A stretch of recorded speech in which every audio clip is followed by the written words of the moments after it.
there, everybody. It's Sherman again from Tempo Trend Studios, Victoria, BC, Canada. Hope you're doing well. As you can see, I have a fancy shirt on tonight.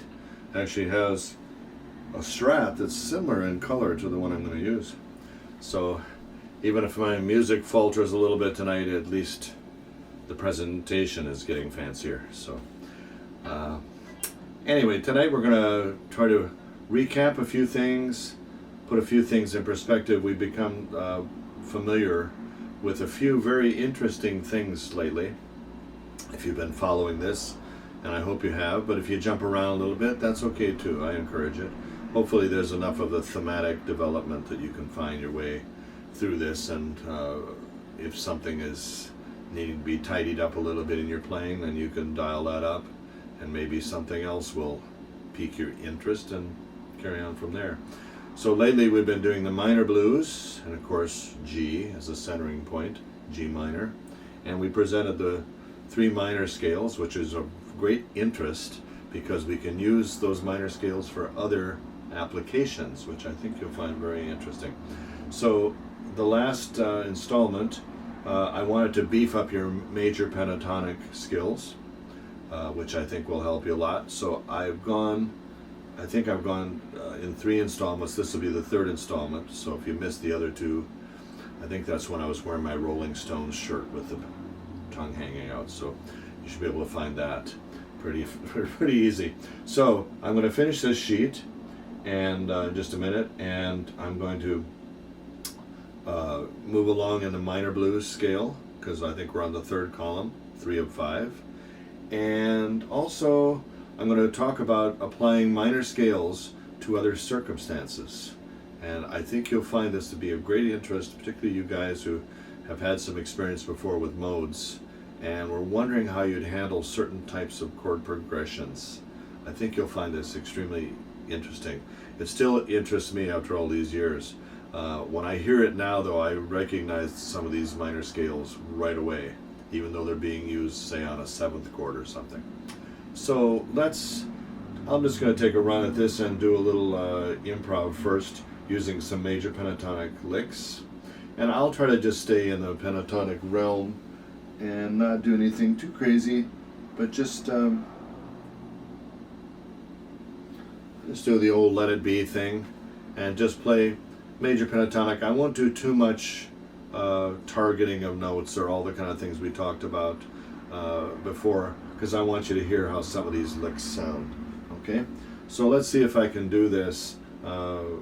It's a little distant here, and if my field of vision looks like I'm being rude, I'm trying not to be. I'm looking right at you, but I have a sheet over here, and I want to make sure I get these. So what I'll do first is I'll finish up these licks. This sheet will be posted. There's a reference link for you on this. We're a little bit behind on this, but we're catching up. So this is called Major Pentatonic Licks. There are 21 of them in all.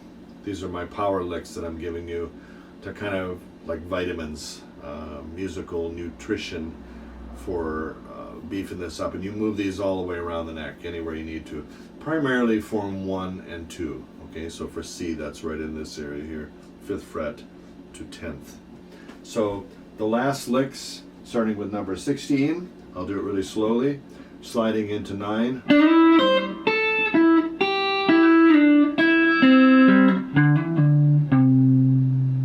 Okay, so you can see I'm sliding right into form 2 right away. One more time. Number 17, starting in form 1.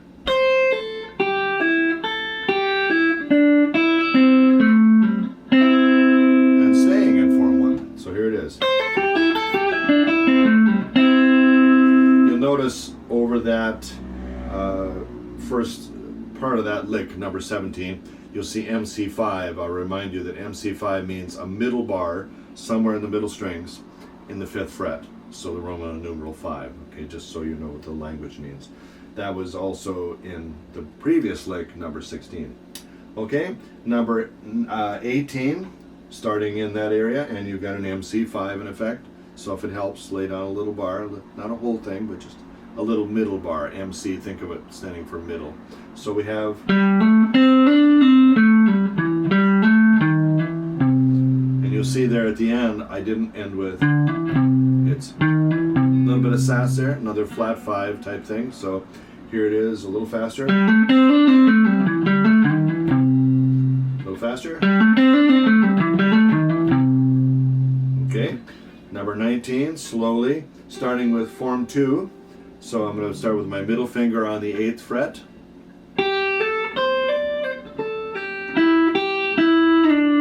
And you end up with a little baby bar, 1/2 C5. So somewhere on the first 3 strings, not middle ones, and you're covered for that 5. It's not a double stop, but you're just blending. So here it is again. One more time. Okay, you can get around the corners pretty fast with that. Sure, you can beat me at this just in terms of speed, but it's a fluidity, and just get your way around there, get some good ideas going, so that when you're in the major pentatonic sphere, you've got some nice ideas coming to balance out those hot licks that you already know in the minor pentatonic. Now, number 20, we're going to do a hammer from 5 to 8, and we're off to the races.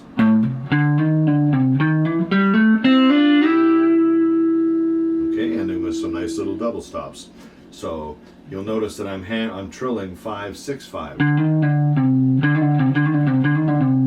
You could easily go, but it's a little more bland, isn't it? You get a little more sass.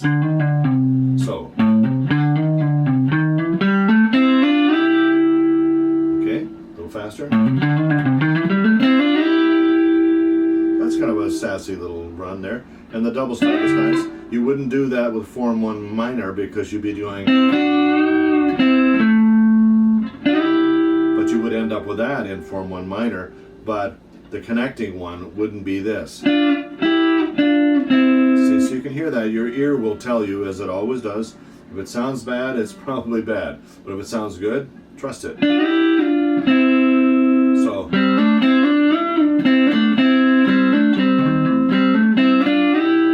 there's a lot of nice stuff available there, and that ends with that. Okay, number 21, starting with a pull-off in form 1. Then a bend and release. So you're going to bend it. See if you can get up to sound of 10. And then a pull off. So you're getting 4 notes with 1 pick. And a pull off. And now we'll end with a very countrified lick here. Hit the 8. Blend it to an 8 with your 3rd finger. Put these 2 fingers on for support, so we're a little out of position, not bad. Pre-bend it. You have to bend a little bit higher. So if you bend like this, that's not a true 9 sound there. You want to be up to, so. And then let go, and you're done on the 5. So. And if you can let it bleed a little bit, let it blend, that bouquet. If you don't want it to blend like that and sound too, what to your ear might be a country flavor you don't want, then you could go, you could dampen it a little bit. Get the effect, but without the, so the whole lick again, slowly. Sorry, I didn't do the pull off. I didn't quite get the bend there, so I'm gonna have to try a little harder.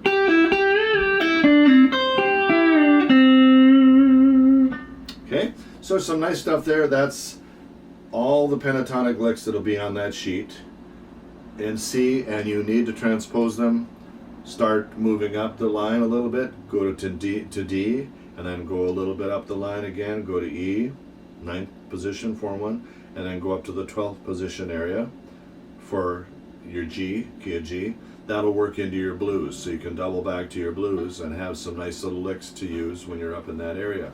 Okay, so that'll kind of beef you up a little bit. I didn't think you needed as much of that kind of thing with your blues, minor blues scale stuff, but I promised you before, I have a lot of licks in that stuff. I've got many of those things that I can throw your way. So as I get feedback from you guys, if you think we need more depth in that area, I'll be there.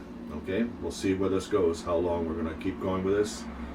I won't jam on it, but you know, who knows, time and tide can take us to other things. So for now, that's the major pentatonics, and I'm going to jam a little bit on those. As promised, I'd show you a couple of those ideas. I'll just fool around a little bit. So a little bit of Let It Be here.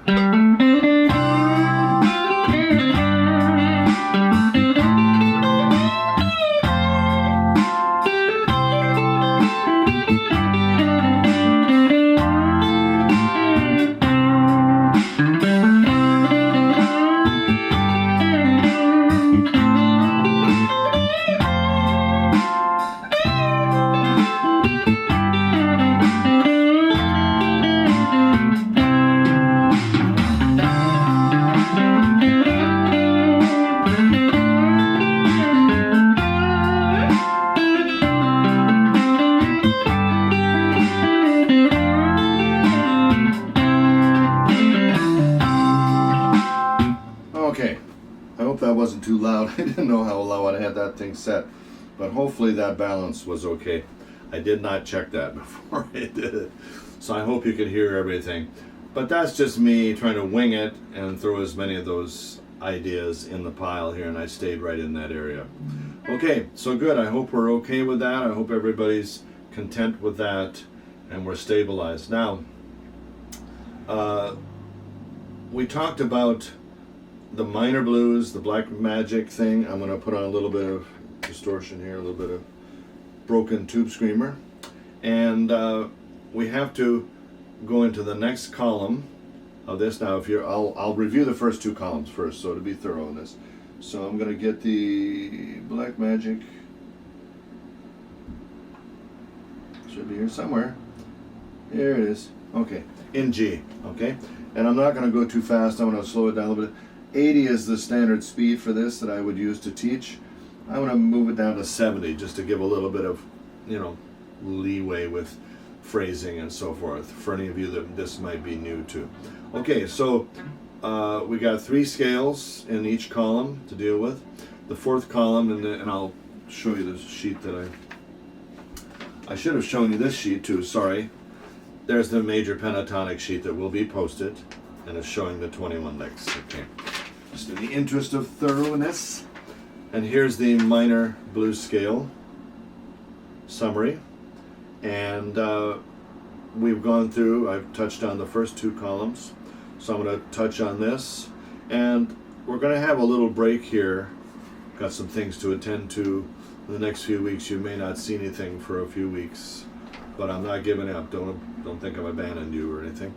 I'll try to cut through these and make sure you get these things done. I think if you look at the sheet, if you know my system by now, you'll be able to make this be pretty well there by the time I come back. But you got a lot of work to do to internalize this, but if I get you up in the next few columns, you'll be pretty good shape. So the first 2 columns on the G minor 7th, you've got a beautiful Dorian mode thing going on here. There are many ways to present it. The way that I presented it on this sheet was to substitute your middle finger for the root note.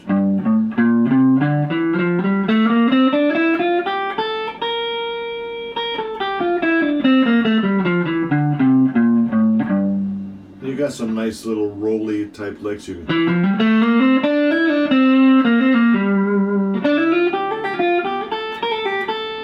and remember that some of the notes you stop on in this kind of thing, you may want to consider those, instead of considering them as passing tones, to hit going from point to point, double back and hit them like you mean it. Now the theory of this, I could stop and just explain the whole theory of it, but in short, you're dealing with the 9th tone of the chord.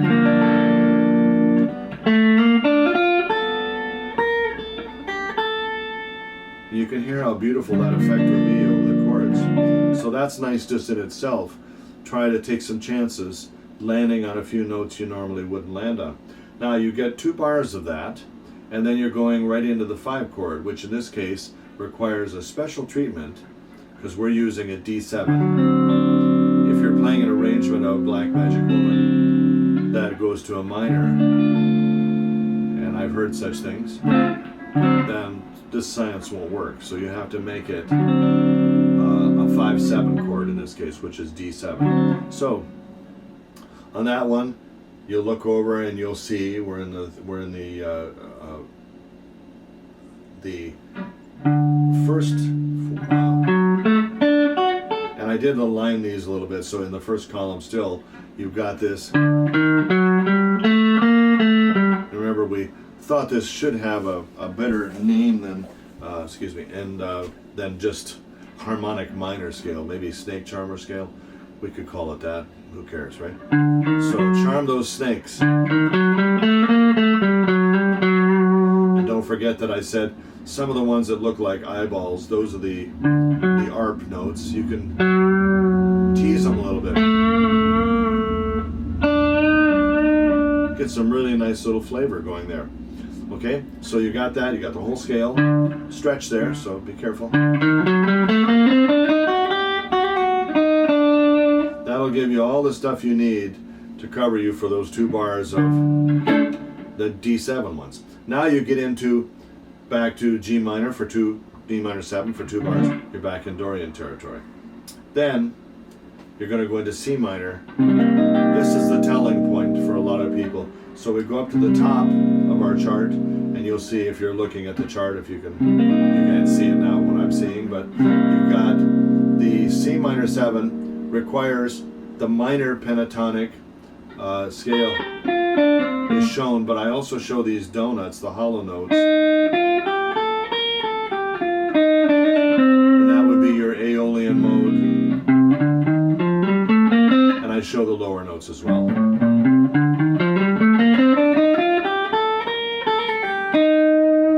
Notice that note is right in that chord, the C minor, and that really sounds good if you can tag that. So when you're on the C minor, that's a nice, so look for those notes, look for the tones that define a chord, and if you can find the ones that define a chord, what you're going to end up doing is using those as targets, as destination points. And that makes your playing that much stronger. It goes hand in glove. The chord of the moment is crying to you. These are the notes that really speak. And then if you hover around those and find unique ways to go from point to point, that's a great style to have. That's a great way to play the kind of solos that we've talked about from the beginning, where you have a thematic, melodic sense about it. Every time I hear soloing that's just frantic and crazy, even if it's well executed, part of me says, what happened to the song? You know, it's like in a film where you put a car chase and it's not endemic, if I can use that big word, to the plot. It's not essential to it. It's not integrated into anything. To me, it just seems like a laminate. You've just laminated something on there that hasn't really enhanced the film. So back to songs, if you can enhance the song, if your solo makes it that much better, and then when you resume whatever else was going on, whether it's a vocal thing or a piano thing, I think you'll find that at that point you've lifted the song to a new level, and then the lyrics or whatever are propelled that much more, and I think that enriches it. That's my goal in soloing, and if I'm alone in that, if I'm in a room full of people who just want to shred, who would ever call it shredding? Oh, this fine installment. Yeah, but I find that humorous, but this is a different kind of shredding. It's shredding with musical nutrition. How about that?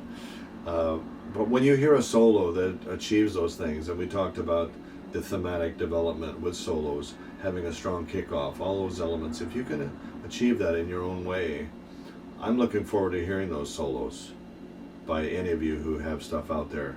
I'd look forward to the day you could turn on the radio and hear that kind of thing. You know, maybe I'm living in a dream world, but that's the thing I look for. So that's column 1, back to there. Column 2, we had So we write right up in here, if you can find your chords.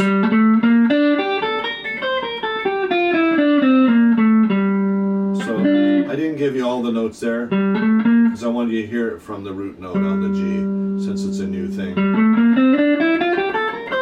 And you got your D right in that area, little stretch there. And then for your C minor, this looks surprisingly like the...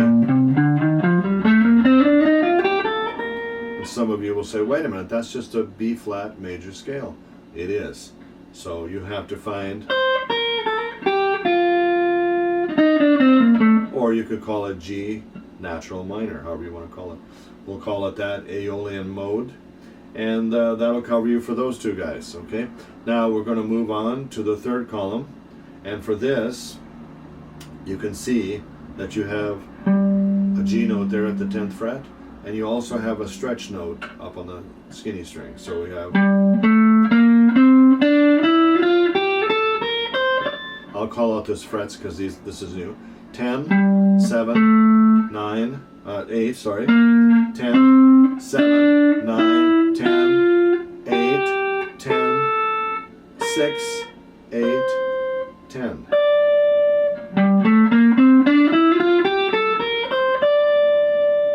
And that'll fit you for the G minor nicely.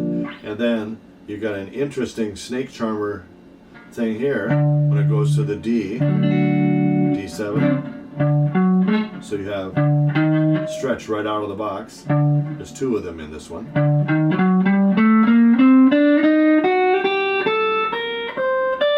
Call it the frets there. 10, stretch to 6, 9, 10, 7, 8, 10, 7, 8, next string, 7, 8, 10, stretch back to 6, 8, 10.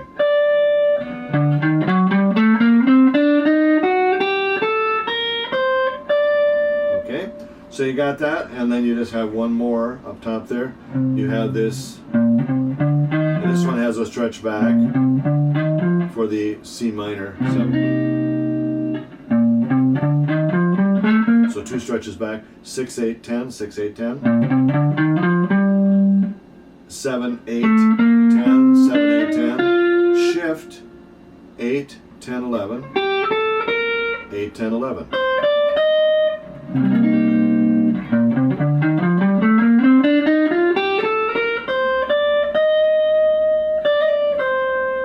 Okay, so you got that area, so you got that for the C.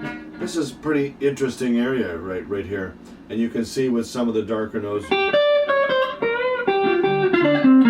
Don't lose your blues sensibility with this, but just enhance it with this. So here it is. I'll cover those three, and I'll name Dorian.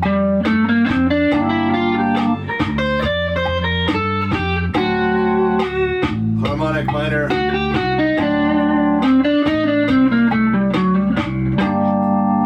Dorian.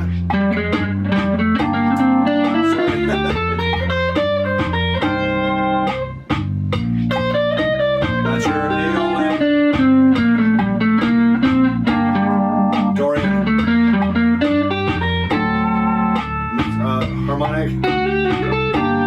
Dorian. Now I'll shut up and just play.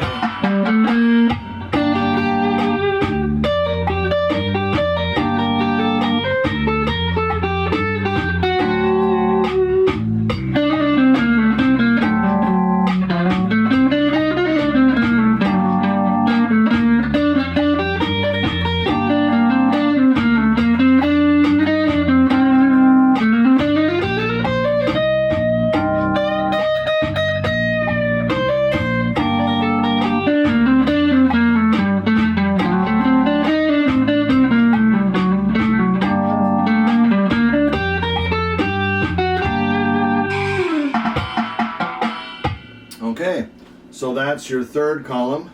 You can mix all those guys in there and come up with some really nice stuff. Let me see if I can do, I would do one pass on there, but in the interest of time, I think I should move to the next one. So you'll have the next installment, which I'll do, I'll try to wrap up the minor blues scale. I know that'll mean I'll have to cover 2 of them, but I think I can do it if I don't dilly-dally on the other stuff. So we talked last week about secondary dominant stuff, and I'm going to turn on this looper.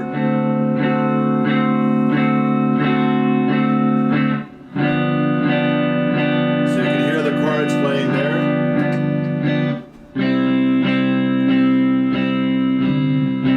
So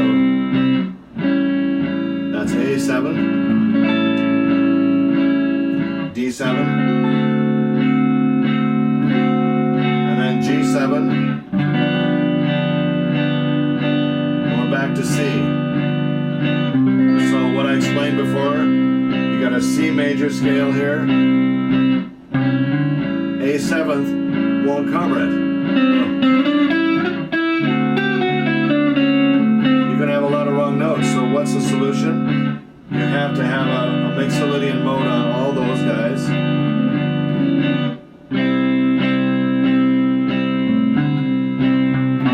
A7.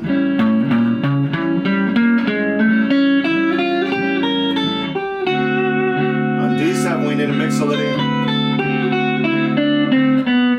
G7. A C chord, C major scale. So D harmonic minor. A G major scale. C scale, C major scale.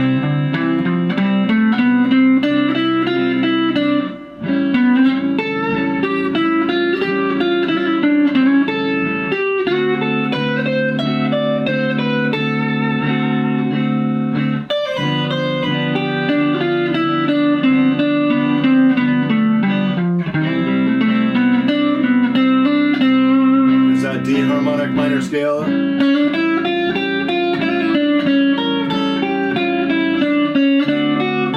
G major scale. C scale.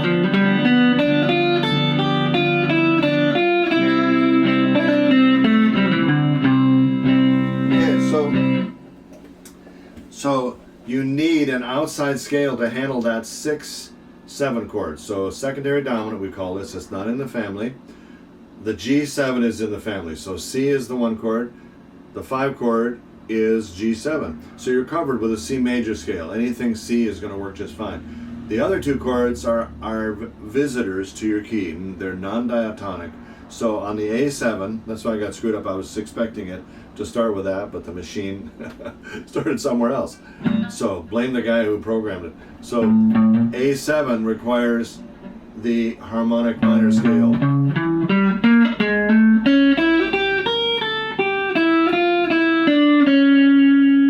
Which pertains more to D minor than it does to A7. But in the key of C, that's the one you'd want on a 6-7 chord. So 6 minor is the usual chord. It's not. So then D7, you need a mixolydian mode on that, which is, and then G7, mixolydian on that, which is just C major again.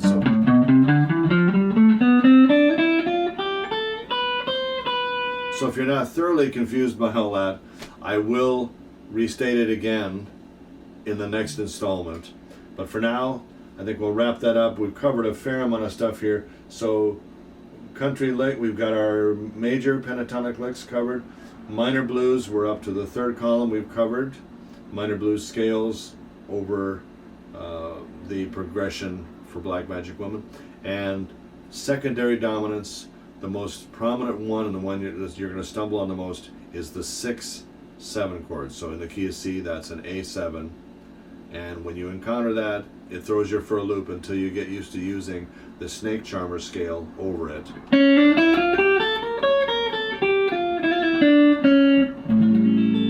You can hear it, it'll work. But it ain't gonna work playing a C scale over that. So don't let it scare you. There are a lot of songs using that. On the Road Again by Willie Nelson, songs like that. it has that progression. So oops, how are you going to deal with it? Anyway, we've come to the end of this installment. I hope this works for you. I hope this shirt didn't throw you off too much.